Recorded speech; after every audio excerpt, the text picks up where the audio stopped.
Il flottait comme un air de grande rentrée aujourd'hui à l'Assemblée avec la première séance de la session administrative. Les nouveaux élus et le nouveau gouvernement étaient réunis dans l'hémicycle pour cette ouverture de session. Au-delà de la constitution des commissions, le président du pays fixe sa politique générale à travers son discours. Un discours qui se veut rassembleur. Lucille Guichet, Patrick Tinsing. Nous n'allons pas tout déconstruire.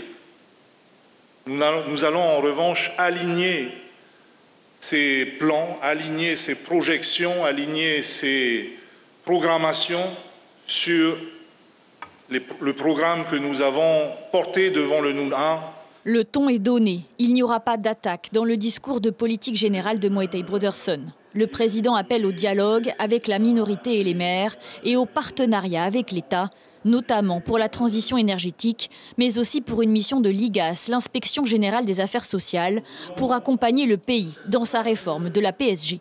Ces relations sont très bonnes. Nous avons discuté déjà avec monsieur le haut-commissaire de cette mission de l'IGA, de l'IGAS et de l'IGF pour nous accompagner dans la réforme de la PSG, qui est un gros morceau sur lequel il ne faut pas se rater.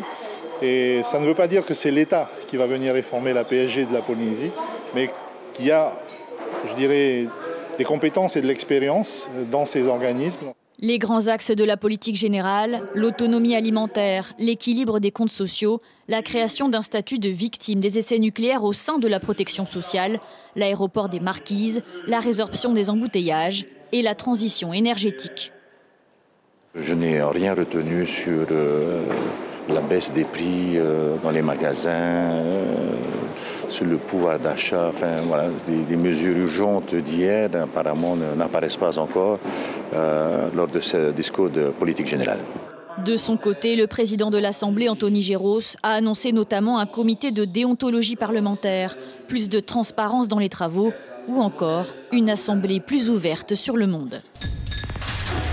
L'information en continu sur Polynésie la première, Internet et réseaux sociaux.